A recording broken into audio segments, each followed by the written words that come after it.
ሶሻል ሚዲያ ማርኬቲንግ እኛ ሀገር ላይ ሁሉም ቢዝነሶች ወደ ዲጂታል እየመጡ ነው። ዲጂታል የማያስተዋውቅ ቢዝነስ የለም። ሁሉም ቢዝነሶች ገንዘባቸውን ኢንቨስት እያደረጉ ያሉት ሶሻል ሚዲያና ዲጂታል ማርኬቲንግ ላይ ነው። ስለዚህ አሁን ላይ ሶሻል ሚዲያ ማርኬቲንግ ከጀመራችሁ የዛሬ 3 ዓመት፣ 4 ዓመት እና 5 ዓመት ከቀዳሚዎቹ መካከል ነው የምትሆኑት። በዛሬ ቪዲዮአችን እንዴት አድርጋችሁ የሶሻል ሚዲያ ማርኬቲንግ ባለሙያ እንደምትሆኑ በ4 ስቴፖች ከፍዬ ያሳያችኋል።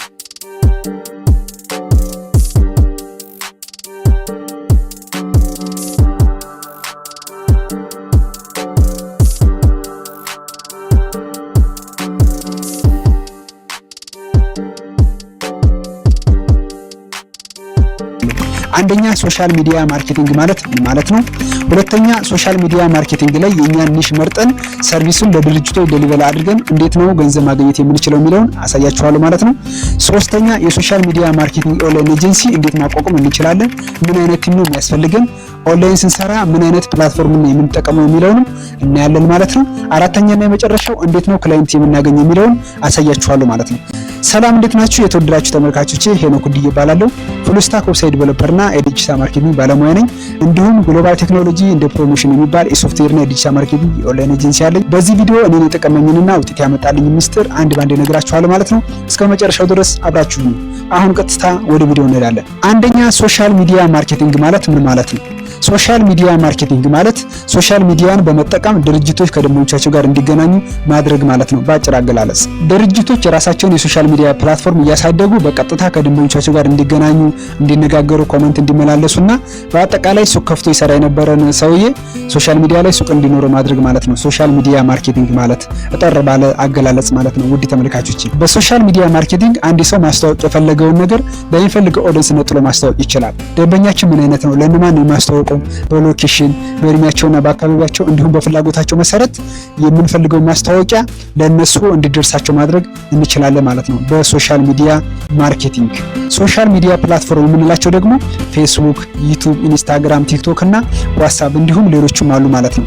የሶሻል ሚዲያ ማርኬቲንግ ሰርቪስ የምንላቸው ደግሞ አንደኛ ፔድ አድቨርታይዚንግ የምንለው ነው ወይም ደግሞ ሶሻል ሚዲያ አድቨርታይዚንግ የምንለው ማለት ነው።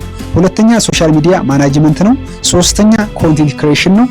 አራተኛ ሶሻል ሚዲያ ስትራቴጂ ኮንሰልታንት ነው። አምስተኛ ኢንፍሉዌንሰር ማርኬቲንግ ነው። ስድስተኛ አናላይቲክስ ኤንድ ፐርፎርማንስ ሪፖርቲንግ ናቸው ማለት ነው። እነዚህ እንግዲህ ስድስቱ የጠቀስኩላችሁ የሶሻል ሚዲያ ማርኬቲንግ ሰርቪሶች ናቸው ማለት ነው ውድ ተመልካቾቼ።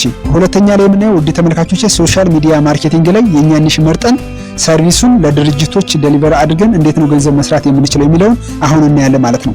ለምሳሌ አሁን ላይ በጣም አዋጭ የሚባሉት ጂም፣ ዴንቲስት፣ ሬስቶራንት እና ኢኮመርስ እንዲሁም ሪስቴስ ናቸው ማለት ነው። እነዚህ አሁን ላይ በጣም አዋጭ የሚባሉት የሶሻል ሚዲያ ማርኬቲንግ የሚሰራባቸው ኢንዱስትሪዎች ናቸው ማለት ነው ውድ ተመልካቾች።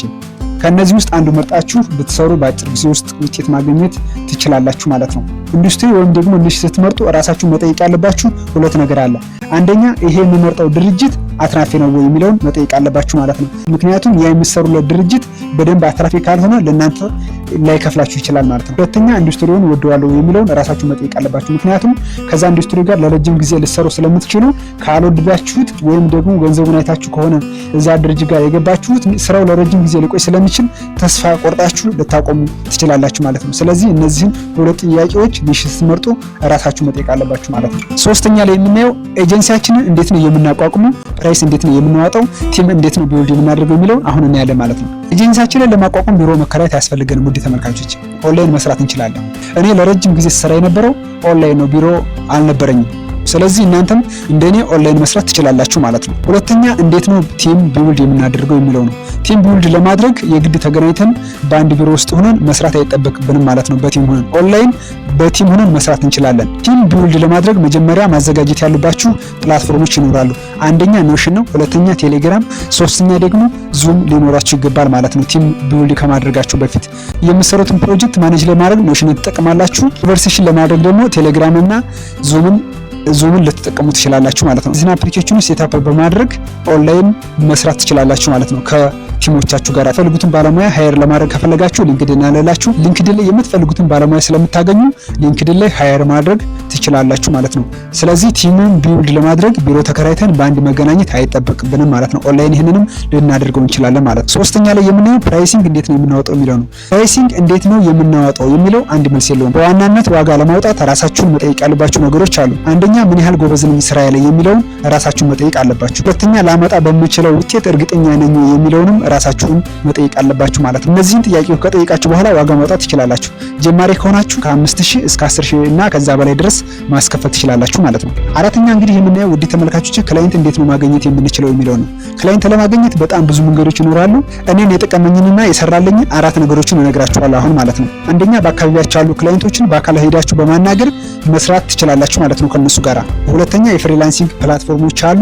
እነሱ ላይ የሚወጡም ስራዎች ስላሉ እነሱ ላይ አፕላይ አድርጋችሁ እዛ ጋር ስራ ማግኘት ትችላላችሁ ማለት ነው። በጣም ብዙ ፕላትፎርሞች አሉ። የተወሰነ ሪሰርች አድርጋችሁ እነሱ ላይ ስራ አግኝታችሁ መስራት ትችላላችሁ ማለት ነው። ሶስተኛ ክላይንት የምናገኝበት መንገድ ጎግል ላይና ሊንክድኢን ላይ ነው። እነዚህ ፕላትፎርሞች ላይ በጣም ብዙ ክላይንቶችን ማግኘት እንችላለን ማለት ነው። እናንተ የተወሰነ ሪሰርች ማድረግ ብቻ ነው የሚጠበቅባችሁ። ክላይንቶችን ካገኘን በኋላ ክላይንቶችን ለማሳመን በጣም የሚያስፈልገን አንድ ነገር አለ። እሱም ጽድት ያለ ፕሮፖዛል ነው። ጽድት ባለ ፕሮፖዛል ውስጥ መካተት ያለባቸውን 6 ነገሮችን እነግራችኋለሁ።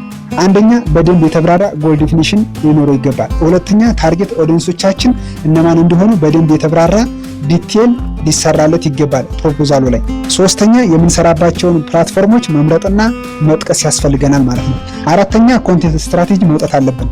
አምስተኛ ኮንቴንት ካሌንደር መውጣትም ያስፈልገናል ማለት ነው። ስድስተኛና የመጨረሻው ፔድ አድቨርታይዚንግ የምንሰራባቸውን ፕላትፎርሞች መዘርዘር ያስፈልገናል ማለት ነው። ኦኬ እንግዲህ ውድ ተመልካቾቼ የሶሻል ሚዲያ ማርኬቲንግ ባለሙያ ለመሆን እንግዲህ የሚያስፈልጋችሁን 4 ነገሮችን ይዤላችሁ መጥቼ ነበረ። እንግዲህ በመጀመሪያ ሶሻል ሚዲያ ማርኬቲንግ ማለት ምን ማለት ነው የሚለውን አይተናል። ሁለተኛ ኒሽ እንዴት እንመርጣለን የሚለውንም አይተናል ማለት ነው። ሶስተኛ ኤጀንሲያችን እንዴት ማቋቋም እንችላለን የሚለውንም አይተናል። አራተኛ እንግዲህ እንዴት ነው ክላይንት ማግኘት የምንችለው የሚለውን አይተናል ማለት ነው። ከቪዲዮ ጠቃሚ ነገር እንዳገኛችሁበት እርግጠኛ ነኝ። ቪዲዮውን እስከ መጨረሻው ድረስ ስለተከታተላችሁኝ በጣም አድርጌ አመሰግናለሁ። በቀጣይ በሌላ ቪዲዮ እስከምንገናኝ ድረስ መልካም ጊዜ ይሁንላችሁ።